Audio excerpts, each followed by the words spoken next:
Price Lord. என் பேர் ஜெயக்குமார். அண்ணன் மங்கள வார்த்தை சொல்கிறாரு, வீடு வாசல பிள்ளைக்கு ஒரு புதிய வீட்டை இந்த ஆண்டில் தருவார் அப்படின்னு சொல்லியிருந்தாங்க. நான் அதுவரையும் வீட்டுக்காக ஜெபம் பண்ணவே இல்லை. 15க்கு 10 சின்ன ஷீட் போட்டு வீட்டில் தான் இருந்தேன். அப்புறம் அதிலேருந்து அந்த வார்த்தையை கொண்டு ஜெபிக்க ஆரம்பித்தேன். அதே போல் இந்த ஆண்டில் அந்த வீட்டை கட்டி எனக்கு கேட்டால் 15 நாள் இருக்கும்போது என்னுடைய அக்கா வீட்டுக்காரர் இறந்து போயிட்டார். 4 நாள் இருக்கும்போது என்னுடைய மாமனார் மறிச்சு போயிட்டார். ஆனால் இது நடக்குமா அப்படின்னு கூட ரொம்ப கஷ்டத்தில் இருந்தேன். ஆனாலும் அதுக்காக ஜெபம் பண்ணிட்டு இருந்தேன். கர்த்தர் என்னை ஆறுதல் படுத்தினார். அவர் வார்த்தை கொடுத்தார்.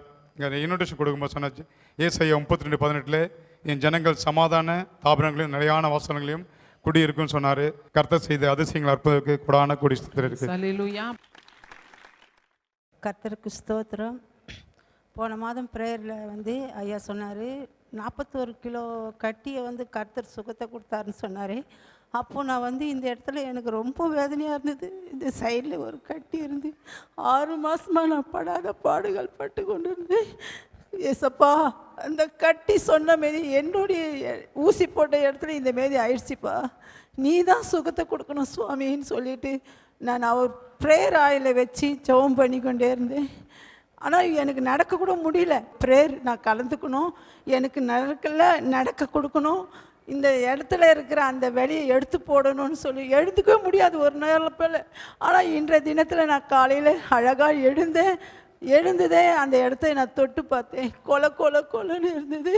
கர்த்தருக்கு ஸ்தோத்திரம். ஆண்டவர் அழகாக அந்த கட்டியை மறைய பண்ணியிருக்கிறார். ஹல்லேலூயா.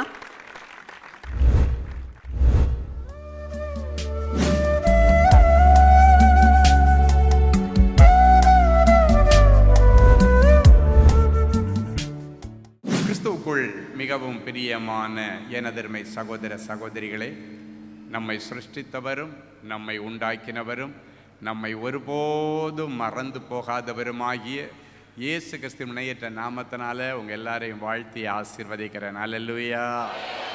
எல்லாரும் சந்தோஷமாக இருக்கீங்களா?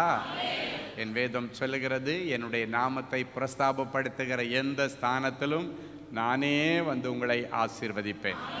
இந்த நாளிலும் ஆண்டவருடைய பாதப்படியிலே அமர்ந்து, ஆண்டவரே இந்த பிள்ளைகளுக்கு என்ன வார்த்தை சொல்லி பிள்ளைகளை ஆசீர்வதிக்க பரலோக தேவன் திட்டம் வைத்திருக்கிறேன். ஜெபத்திலே தரித்திருந்த பொழுது நம்மை ஆசீர்வதிப்பதற்காக கர்த்தர் கொடுத்த மங்கள வார்த்தை யோபுவின் புஸ்தகம் 5ஆம் அதிகாரம் 24 முதல் 26 வரைக்கும் உள்ள வசனங்கள் இப்படியாய் சொல்லுகிறது. உம்முடைய கூடாரம் சமாதானத்தோடு இருக்க காண்பீர், உம்முடைய வாசஸ்தலத்தை குறித்து விசாரிக்கும் போது குறைவை காண மாட்டீர். உம்முடைய சந்தானம் பெருகி உம்முடைய சந்ததியார் பூமியின் பூண்டுகளைப் போல இருப்பார்கள் என்பதை அறிந்து கொள்வீர். தானியம் ஏற்ற காலத்திலே அம்பாரத்திலே சேருகிறது போல முதிர் வயதிலே கல்லறையிலே சேருவீர். இயேசு கிறிஸ்துவுடைய மரணத்திற்கு பிறகு, அவருடைய இறப்பிற்கு பிறகு சீடர்களெல்லாம் கலங்கி இருக்கிற நேரத்திலே அவர்களை சந்திக்க ஒரு முறை அவர்கள் அறைக்கதவுகளை பூட்டி கொண்டிருக்கும் பொழுது உள்ளே அவர்களுக்கு, நான் உயிரோடு இருக்கிறேன், நான் உயிர் தெழுந்து விட்டேன், நான் உங்கள் கூட இருக்கிறேன், உங்களுக்கு சமாதானம் என்று சொல்லி அவர்களை தைரியப்படுத்தி சமாதானப்படுத்தினார். அப்பொழுது ஒரே ஒருவன் மாத்திரம் அங்கு இல்லை. ஆண்டவர் இந்த உலகத்தில் ஒவ்வொரு தனி மனிதனுக்கும் முக்கியத்துவம் கொடுக்கிறவர், ஒவ்வொரு தனி மனிதனையும் ரொம்ப நேசிக்கிறவர், உங்கள் ஒவ்வொருவருக்கும் தனி கவனம் வைத்து உங்களை நடத்துகிற ஆண்டவர் என்பதை நாம் அறிந்து கொள்ளும்படி 2வது முறை திருப்பி ஒரு 8 நாளைக்கு பிறகு முதல் முறை வரும்பொழுது யார் இல்லையோ அவன் ஒருவனுக்காக, தோமாவுக்காக மறுபடியும் அந்த இடத்திலே தோமாவுடைய குழப்பத்தை நீக்கி அவனுடைய இருதயத்திலே சமாதானத்தை கொடுக்கும்படி அவனை மதித்து, நம்பிக்கையற்ற ஒருவனையே மதித்து அவனுக்காக ஆண்டவர் எழுந்தருளுவாரே. ஆனால் இன்றைக்கு நம்பிக்கையோடு வந்திருக்கிற உங்களுக்காக என் ஆண்டவர் இந்த இடத்துல எழுந்தருளி உங்களையும் ஆசீர்வதிப்பது ஆண்டவருக்கு லேசான காரியம். என் அன்பு தேவனுடைய பிள்ளைகளே, இப்படி நாம் தனிமைப்பட்டிருக்கிற நேரத்தில் கர்த்தர் உங்கள் மத்தியிலே வார்த்தையை கொடுத்து உங்களை தேற்றுகிறார். அன்றைக்கு நேரடியாக இந்த தோமாவை சந்திக்க தோமாவுக்கு சமாதானம் சொல்லி அவனுடைய சந்தேகத்தை தீர்த்து கொள்ளும்படி தன்னுடைய விழாவை நீட்டுகிறார், கரங்களை நீட்டுகிறார். இனியாவது இவன் விசுவாசம் உள்ளவனாய் இருந்து ஆண்டவருடைய சமாதானத்தை பெற்றுக்கொள்ள வேண்டும், உலகமெங்கும் சர்வ சிருஷ்டிக்கும் சுவிசேஷத்தை கொண்டு செல்ல வேண்டும் என்று அவன் ஒரு தனி மனிதனுக்காக அவனை மதித்து வந்த ஆண்டவர் இன்றைக்கும் உங்கள் மத்தியிலே இந்த செய்தியை கொண்டு வருகிறார். தனிமைப்பட்டிருக்கிற, எல்லாராலும் ஒதுக்கப்பட்ட, வேதனையோடு இருக்கிற, கண்ணீரோடு இருக்கிற, எல்லாவற்றையும் இழந்து எதிர்காலம் என்னவா இருக்குமோ என்று யோசித்து கொண்டிருந்த ஒரு மனிதன் யோபுவை சந்திக்க ஆண்டவர் அன்றைக்கு அவனுடைய நண்பர்களில் ஒருவனாகிய தோமானியனான எலிப்பாஸ் என்று அவனுக்கு பெயர் கொடுக்கப்பட்டிருக்கிறது. அவனை ஆண்டவர் அனுப்புகிறார். எந்த சூழ்நிலையில் அனுப்புகிறார்? மனம் உடைஞ்சி கண்ணீரோட உட்கார்ந்து பிள்ளைகளை 10 பிள்ளைகளை இழந்திருக்கிற ஒரு சூழ்நிலை, முழு குடும்பமும் அழுது புலம்பி தீர்த்து கொண்டிருக்கிற ஒரு சூழ்நிலை, செல்வங்கள் எல்லாம் இழந்து போயிட்டு சரீரமெல்லாம் புண்ணு வந்து நாற்றம் அடித்து ஓடெடுத்து சுரைஞ்சி சாம்பல்ல உட்கார்ந்து எல்லாராலும் இகழப்படுகிற ஒரு சூழ்நிலையில் இயேசு அவரை தேற்றும்படிக்கு ஒருவனை அனுப்புகிறார். அவனுடைய பெயர் தோமானியனான எலிப்பாஸ் என்று சொல்லப்பட்டிருக்கிறது.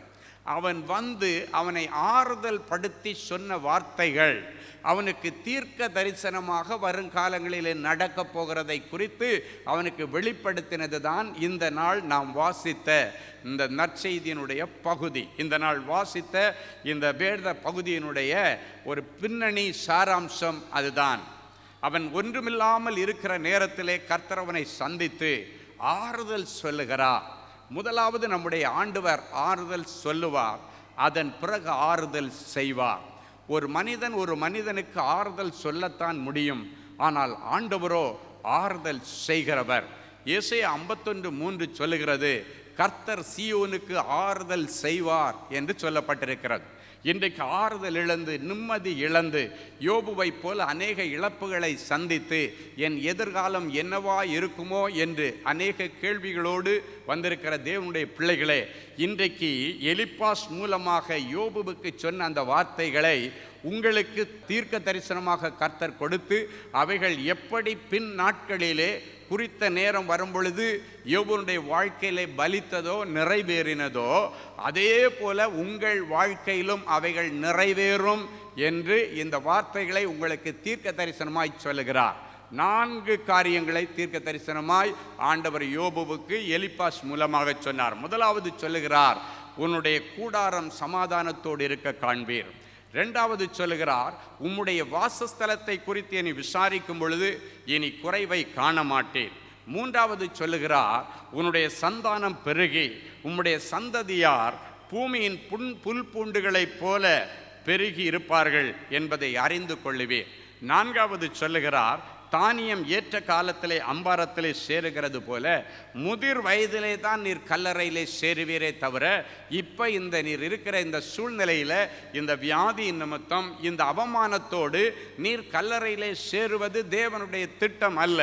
மறுபடியும் நீர் துளிர்த்தெழுந்து பெயரோட புகழோடு இருந்து பிள்ளைகளையும் பிள்ளைகளின் பிள்ளைகளையும் கண்டு உன்னுடைய கண்களை மூடுவாயே தவிர அது வரைக்கும் உனக்கு மரணம் வராது என்றெல்லாம் சொல்லி தைரியமான வார்த்தைகளை சொன்ன தேவன் அதே போல அவனுடைய வாழ்க்கையிலே நிறைவேற்றினார். இன்றைக்கு உங்களுடைய வாழ்க்கையிலும் நிறைவேற்றுவார். கர்த்தர் தீர்க்க தரிசனமாக முதலாவது சொல்லுகிறார், உன்னுடைய கூடாரம் மறுபடியும் சமாதானத்தோடு இருக்கிறதை அந்நிய கண்கள் அல்ல உன்னுடைய சொந்த கண்கள் காணும். முதல் தீர்க்க தரிசனம் ஆண்டவர் சொல்றாரு, ஏதோ ஒரு இழப்பு, ஏதோ ஒரு நஷ்டம், ஏதோ ஒரு மனவேதனை, ஏதோ ஒரு அவமானம் உன்னுடைய குடும்ப சமாதானத்தை பறித்திருக்கலாம். நீங்கள் ரொம்ப நேசித்த யாரோ ஒருவேளை உங்களை பகைத்திருக்கலாம். ஒருவேளை நீங்கள் நேசித்த ஒருவர் இந்த உலகத்தை விட்டு கடந்து தேவ ராஜ்யத்திற்குள்ளே பிரவேசித்திருக்கலாம். இந்த சூழ்நிலையில் அவ்வளோதான், எல்லாம் முடிஞ்சிருச்சு அப்படின்னு ஒரு மனுஷன் ஒரு முடிவெடுக்க கூடாது. இதன் மத்தியில் கர்த்தர் எனக்கு ஆறுதல் செய்கிறவர், கட்டாயம் எனக்கு ஒரு ஆறுதல் செய்வார் என்கிற நம்பிக்கையோடு தேவனுடைய பிள்ளைகள் ஒரு நாளும் பின்மாற்றத்தில் போயிடக்கூடாது. இப்படிப்பட்ட சூழ்நிலையில் யோபுனுடைய மனைவி பின்மாற்றத்தில் போயிட்டான். அவள் வந்து யோபுடத்தில் சொல்கிறா, இப்படி ஒரு ஆண்டவர் உனக்கு தேவையா? இந்த ஆண்டவரை தூஷிச்சுட்டு நாண்டுகிட்ட சாவு அப்படின்னா தூக்கு மாட்டிட்டு செத்துப்போ அப்படின்னு அர்த்தம். அவள் பின்மாற்றத்திலே போனாள். ஆனால் தன் உதடுகளினால் கூட யோபு பாவம் செய்யவில்லை. சோதனைகள் வரும் பொழுது உத்தமத்தை காத்து கொள்வது தான் தேவனுடைய பிள்ளைகளுக்கு சிறப்பு. என் அன்பு தேவனுடைய பிள்ளைகளை, இன்னொரு வசனம் சொல்லுகிறது, சோதனைகளை பொறுமையோடு சகிக்கிற மனுஷன் பாக்கியவான். அவன் தன் சோதனை காலத்தில் தன்னை உத்தமன் என்று விளங்கினதற்கு பிறகு கர்த்தர் அவர்களுக்காக ராஜ கிரீடத்தை வைத்திருக்கிறாராம். எல்லாம் நல்லா போயிட்டு இருக்கும் பொழுது நீ விசுவாசத்தை காத்து கொள்ளுகிறதோ, விசுவாசம் அறிக்கை பண்ணுறதோ பெரிய விஷயம் இல்லை. எல்லாம் இழந்த நேரத்தில் யோபுவை போல நீ சொல்லணும், கர்த்தர் கொடுத்தார், கர்த்தர் எடுத்தார், அவருடைய பரிசுத்த நாமத்திற்கு ஸ்தோத்திரம். அந்த யோபும் நம்மை போல பாடுள்ள மனுஷன் தானே, அவன் ஒன்றும் தெய்வம் கிடையாது. ஆனால் அவனால் அந்த வார்த்தையை சொல்ல முடியுமையானால் இன்றைக்கு பிறகு அப்படிப்பட்ட ஒரு விசுவாசம் உங்களில் பெருகுவதாகன்னு உங்களை நான் முதலாவது ஆசீர்வதிக்கிறேன். கொடுத்தா மட்டும் ஆண்டவர் நல்லவர், கொடுக்கலன்னா ஆண்டவர் கெட்டவர்னு சொல்கிறது சின்ன பிள்ளை மாதிரி. சின்ன பிள்ளைங்க தான் நீ சாக்லேட் கொடுத்தா டேடி ரொம்ப நல்லவர், அம்மா ரொம்ப நல்லவங்க, அங்கிள் ரொம்ப நல்லவங்கன்னு சொல்லுவாங்க.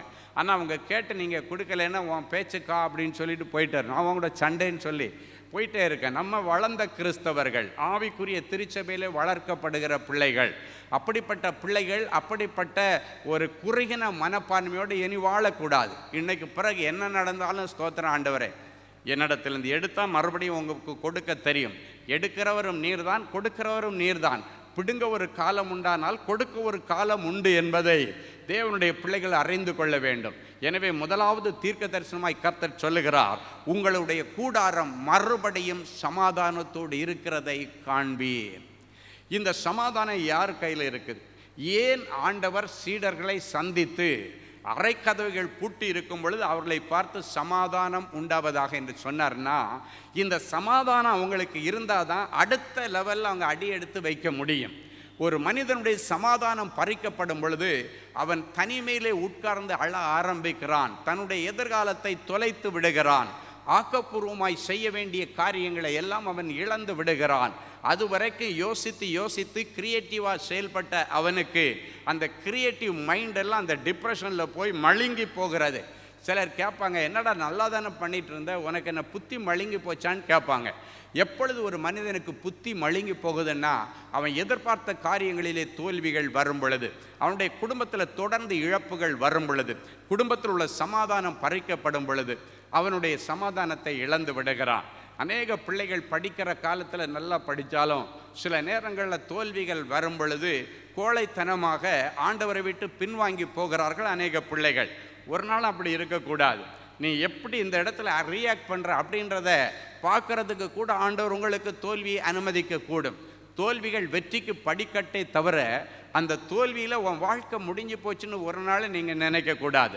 இன்றைக்கு ஆண்டவர் அப்படிப்பட்ட ஒரு நல்ல மனப்பக்குவத்தை உங்களுக்கும் பிள்ளைகளுக்கும் தருவாராக. சில பிள்ளைகள் அதனால சர்ச்சுக்கு வரமாட்டாங்க, அதனாலேயே ஜெபத்தில் குடும்ப ஜெபத்தில் இருக்க மாட்டாங்க, அதனாலேயே ஆண்டவரை விட்டு பின்வாங்கி போகிறத பார்க்குறோம். அன்னைக்கு பின்மாற்றத்தில் போன சீடர்களை சந்திக்க இயேசு அவர்கள் பின்னால் போனது போல இன்றைக்கு ஒருவேளை தங்களுடைய வாழ்க்கையில் பட்ட ஏதோ இழப்பின் நிமித்தம், ஏதோ ஒரு தோல்வியின் நிமித்தம் ஆண்டவரை விட்டு பின்வாங்கி போன பிள்ளைகளை கர்த்தர் இன்றைக்கு சந்திக்கிறார். அவர் இழந்து போன ஆடுகளையும் மீட்டு தருவார், இழந்து போன காசையும் மீட்டு தருவார், இழந்து போன பிள்ளையும் மீட்டு தருவார். இன்றைக்கு அப்படிப்பட்ட பிள்ளைகளுக்காக எப்படி எம்மாவோ சீடர்களுக்கு பின்னணியில் அவர்களுக்கே தெரியாமல் பேச்சு கொடுத்து நடந்து போய் அவர்களை மறுபடியும் அந்த பின்மாற்றத்திலிருந்து எருசலேமுக்கு அனுப்பினாரோ, அதே போல் இன்றைக்கு உங்கள் பின்மாற்றத்தில் போன உங்கள் பிள்ளைகள் இந்த சமாதானம் கெடுக்கப்பட்டதன் நிமித்தம், எதிர்பார்த்த காரியங்களிலே தோல்விகள் வந்ததன் நிமித்தம், எதிர்பார்த்த காரியங்கள் அதற்கு எதிர்மறையாய் நடந்ததன் நிமித்தம் பின்னால் போன பின்மாற்றத்திலே போன உங்கள் பிள்ளைகளை தேடி கண்டுபிடித்து அவர்களோடு பேசி அவர்களை எருசலேமுக்கு எம்மாவு சீடர்களை திருப்பி அனுப்பினது போல கோவிச்சிட்டு போன அந்த பிள்ளைகளை மறுபடியும் வீட்டிற்கு அனுப்புவார், மறுபடியும் தேவாலயத்திற்கு கொண்டு வருவார், மறுபடியும் அவர்கள் ஆண்டவரோடு இணைந்து நடப்பதற்கு கர்த்தர் ஒரு வழியை திறந்து தருவார். இங்கு ஒரு சிலர் இருக்கிறதை என்னுடைய ஆவியிலே நான் காண்கிறேன். என்னுடைய பிள்ளை சர்ச்சுக்கு மட்டும் வந்தால் போதும், ஆண்டவரை மட்டும் அவன் மறுதளிக்காமல் இருந்தால் போதும், மறுபடியும் அவன் குடும்ப ஜெபத்தில் உட்கார்ந்தா போதும், வேற எதுவுமே வேண்டாம் ஆண்டவரே, இது ஒன்றே போதும் என்று சிலர் இங்கு உட்கார்ந்திருக்கிறீர்கள்.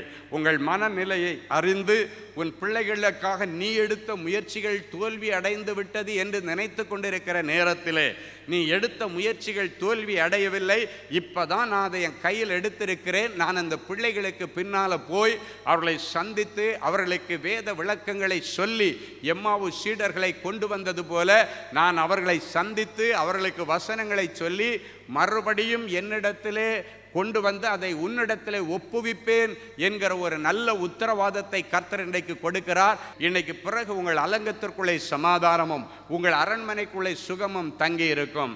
அன்றைக்கு ஈசாக்கினுடைய தாயார் மரித்து போன பொழுது, சாராள் மரித்து போன பொழுது அவனுடைய இருதயம் துக்கமாக இருந்தது. ஆறுதல் இழந்து டெய்லி வெளியே ஒரு இடத்துல போய் உட்கார்ந்து தியானம் பண்ணும்படி போவானாம். வேதாகமம் இல்லாத காலங்கள், மோசையினுடைய காலங்களில் தான் நியாயப்பிரமாண புஸ்தகமே, அந்த நியாயப்பிரமாணங்கள், அந்த 10 கட்டளைகளை கொடுக்கப்பட்டது மோசையின் காலங்கள். ஆனால் இந்த மோசையின் காலங்களுக்கு முன்பாகவே அவன் தியானம் பண்ணும்படி வெளியே போனான் என்று சொல்லப்பட்டிருக்கிறது. வேதாகமம் இல்லாத நேரத்திலே எப்படி தியானம் பண்ண முடியும்? வேதாகமத்தின் தேவனை நீங்கள் தியானம் பண்ண முடியும்.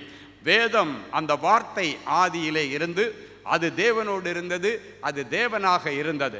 அது வார்த்தை வடிவிலே அச்சடித்து கொடுக்கப்பட்ட காலத்தில் மட்டுமல்ல அந்த வேதம் இருந்தது, அது ஆதியிலே இருந்தது. அந்த வார்த்தை ஆதியிலே இருந்தது.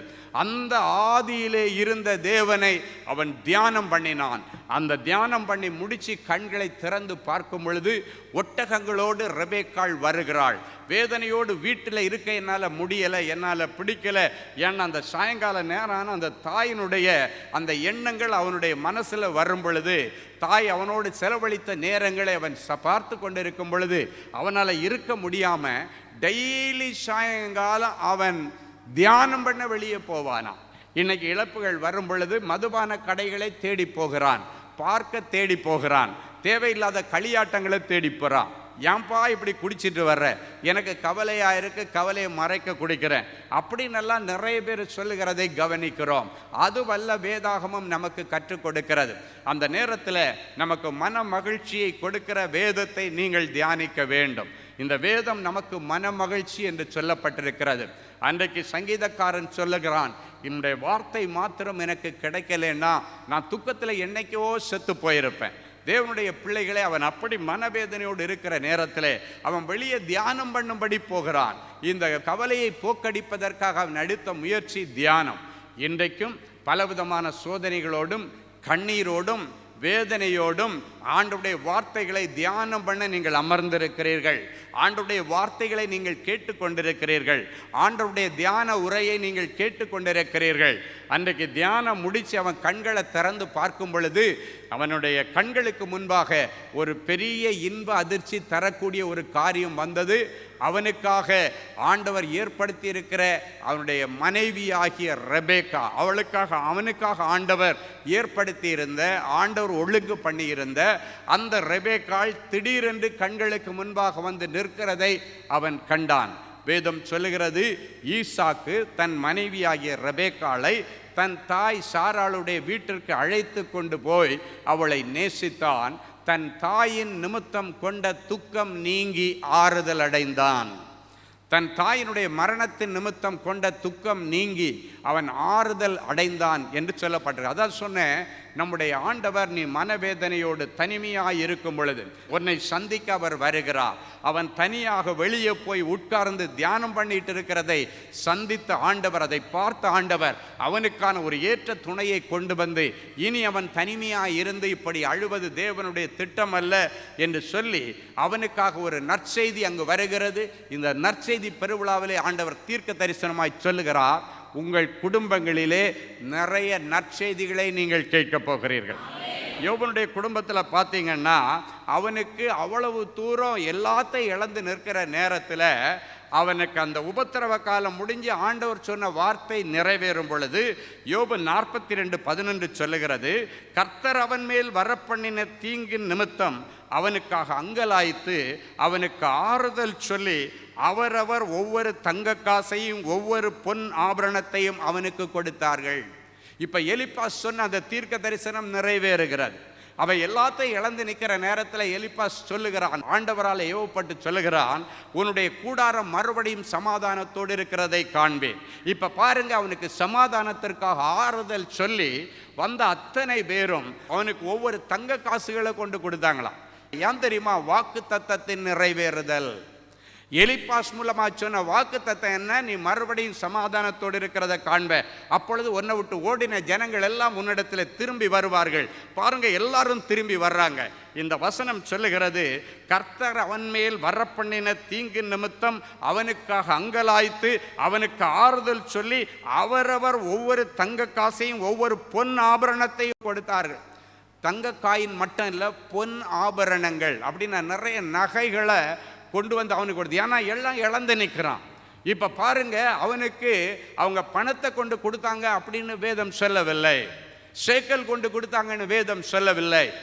அந்த நாட்களிலே எல்லாராலும் கனப்படுத்தப்படக்கூடிய தங்க காசையும் தங்க ஆபரணங்களையும் கொண்டு கொடுத்து அந்த இழப்புகளை ஈடுகட்டுகிற கர்த்தர். இன்னைக்கு ஆண்டவர் உங்களை பார்த்து சொல்றாரு, நிறைய இழப்புகளை நீங்கள் சந்தித்து வந்திருக்கிறீங்க, ஆனால் அதை ஈடுகட்டுகிற கர்த்தரை நம்பி வந்திருக்கிறீங்க. இன்றைக்கு எப்படி எலிப்பாஸ் மூலமாக யோபுவுக்கு சொன்ன வார்த்தையை நிறைவேற்றி அவனுக்கு சமாதானத்தை கொடுக்கும்படி இழந்து போன அந்த செல்வங்களை மறுபடியும் அவனுக்கு கொடுப்பதற்காக மனுஷர் கண்களில் தயவை கொடுத்து எல்லாரும் வரும்பொழுதே தங்க காசுகளோடும் பொன் ஆபரணங்களோடும் வந்தார்களே, ஆனால் உங்களுக்கும் அப்படி கர்த்தர் செய்வார். இன்னைக்கு உங்கள் குடும்பத்தில் யாரெல்லாம் இன்னும் உருவாக்கப்பட தங்களை ஒப்பு கொடுக்கலையோ, குயவன் கையில் கொடுக்கப்பட்ட களிமண்ணை போல இன்னைக்கு அந்த பிள்ளைகளை ஆண்டவரிடத்தில் ஒப்பு கொடுங்க, அவர் அவர்களை உருவாக்குவார். யாக்கோபே உன்னை சிருஷ்டித்தவரும் இஸ்ரவேலே உன்னை உருவாக்குகிறவருமாகிய கர்த்தர் சொல்லுகிறதாவது, நீ என்னுடைய தாசன் என்று கர்த்தர் சொல்லுகிறார். யாரெல்லாம் இன்னும் உருவாக்கப்படலை அப்படின்னு நீங்கள் நினைக்கிறீங்களோ, இன்னைக்கு ஆண்டவரிடத்தில் உங்களை ஒப்பு கொடுக்க, ஆண்டவரே என்னை உருவாக்கும், என்னை உருமாற்றும். சில நேரங்களில் ஆண்டவர் உருவாக்கும் பொழுது வேதனை வரும். அந்த வேதனை உன்னை நல்லா உருவாக்கி 4 பேருக்கு முன்னால் செதுக்கி சூப்பராக நிலைநிறுத்துறதுக்கு தானே தவிர அடுத்தவர்களுக்கு முன்னால் அவமான பொருளாய் நிறுத்துவதற்கல்ல. எனவே இன்றைக்கு ஆண்டவர் சொன்ன இந்த வார்த்தையின்படி, முதலாவது உங்கள் கூடாரம் சமாதானத்தோடு இருக்கிறதை மறுபடியும் காண்பாய். எந்தெந்த காரியத்தில் சமாதானத்தை இழந்து நின்றீங்களோ அந்த இடத்துல கர்த்தர் மறுபடியும் சமாதானத்தை கொடுப்பார். என் அன்பு தேவனுடைய பிள்ளைகளே, நல்ல தேவ செய்தியை கேட்டீர்கள், நல்ல சாட்சிகளையும் பார்த்தீர்கள். ஆண்டவரே, நானும் இப்படிப்பட்ட ஒரு அற்புதத்துக்கு தானே காத்துட்டு இருக்கிறேன் அப்படின்னு ஏங்கிட்டு இருக்கிறீங்களா? உங்கள் அற்புதத்துக்காக அப்படியே நீங்கள் முழங்கால்களை தாழ்த்துங்க. இது உங்கள் அற்புதத்தின் நேரம். ஜெபிக்கலாமா? அன்பான ஆண்டவரே, உமக்கு நன்றி. நிறைஞ்ச மனசு என் பிள்ளைகளை ஆசீர்வதிக்கிறேன். உம்முடைய மங்களகரமான வார்த்தைகளை கேட்டுக்கொண்டு டிவி பெட்டிக்கு முன்னால் முழந்தாள் படியிட்டு, ஆண்டவரே எனக்கு இறங்கும், ஆண்டவரே எனக்கு உதவி செய்யும் என்று கேட்கிற என் பிள்ளைகளுக்கு உடைய உதவிக்கரம் நீட்டப்படட்டும். இன்றைக்கு என் பிள்ளைகள் இந்த செய்தியில் என்னென்ன வார்த்தைகள் எல்லாம் கேட்டாங்களோ அந்த வார்த்தைகள் எல்லாம் இவர்கள் வாழ்க்கையிலே ஆம் என்றும் ஆமேன் என்றும் நிறைவேறட்டும். எல்லா தடைகளை உடைச்சி போடுங்க ஆண்டவரே. தடைகளை உடைக்கிற ஆண்டவரே, என் பிள்ளைகளுக்கு முன்னே செல்லுவீராக. உடைய வியாபாரத்தில் காணப்படுகிற தடைகள், வேலை ஸ்தலத்தில் காணப்படுகிற தடைகள், படிப்பில் காணப்படுகிற தடைகள், ஊழியத்தில் காணப்படுகிற தடைகள், அத்தனை தடைகளையும் உடைச்சி ஆண்டவர் அற்புதம் செய்யும். இவ்வளவு நேரமும் உம்முடைய வாயினாலே நீர் சொன்னீர், இந்த நிமிஷம் அதை கரத்தினாலே என் பிள்ளைகளுக்கு நிறைவேற்றுவீராக. இவர்கள் கேட்ட அத்தனை மங்கள வார்த்தைகளின்படியே என் பிள்ளைகளுக்கு ஆக கடவது நிறைவேறுவதாக நாங்கள் வாழ்த்தி மனதார நாங்கள் ஆசீர்வதிக்கிறோம். எனக்கு இறங்கும் தேவனேன்னு கதறுகிற பிள்ளைகளுக்கு நீர் இரக்கத்தில் ஐஸ்வர்யமுள்ள தேவன் அல்லவா? என் ஒரேளை என் பிள்ளைகளுடைய செய்கைகள் உம்முடைய சமூகத்திலிருந்து என் பிள்ளைகளுக்கு கோபாக்கிறேன் வியாதிகளை கொண்டு வந்திருந்தாலும், கோபாக்கிறேன் இழப்புகளை கொண்டு வந்திருந்தாலும், பிள்ளைகளை கிருபையாய் மன்னித்து என் பிள்ளைகளுக்கு மறுபடியும் வாழ்வதற்கு ஒரு வழியை தாரும். மறுபடியும் என் பிள்ளைகளை இழந்து போனவற்றை பெற்றுக்கொள்ளட்டும். ஆண்டவருடைய சரீரத்தில் இருக்கிற கொள்ளை நோய் இயேசுவின் நாமத்தினாலே மறைந்து போகட்டும். தெய்வீக தொடுதலை தாரும்.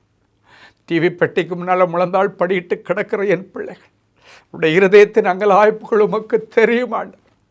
சில காரியங்களை யாரிடத்தில் சொல்லி அழ முடியாமல் என் பிள்ளைங்க கதறிட்டு இருக்கிறாங்க. அவற்றை உங்கள் பாதத்தில் வைத்து நாங்கள் ஜெபிக்கிறோம். இரக்கத்தில் ஐஸ்வர்யமுள்ள தேவனே, என் பிள்ளைகளுக்கு இறங்கி அற்புதங்களை செய்யும். ஒவ்வொருவரையும் தொட்டு குணமாக்கும். கற்பத்தின் வியாதிகள் மாறட்டும் சுவாமி. கற்பத்தில் இருக்கிற கட்டுகளும் கட்டிகளும் மறைந்து போகட்டும்.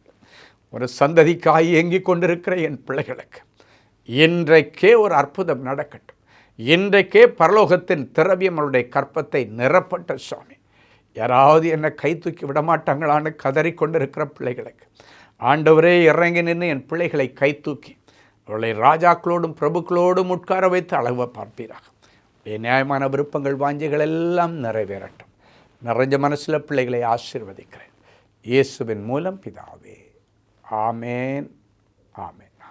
அன்பு தேவனுடைய பிள்ளைகளே, இந்நிகழ்ச்சியின் மூலம் நீங்கள் பெற்றுக்கொண்ட ஆசீர்வாதங்களையும் உங்கள் ஜெப விண்ணப்பங்களையும் அனுப்ப வேண்டிய முகவரி தேவனின் அன்பு ஊழியங்கள், எண் 340B பார் 1A 3B1 Vinayak avenue, OMR road, Okkiyam, Thoraipakkam, Chennai 600097. மின்னஞ்சல் prayer@godsloveministries.co.in.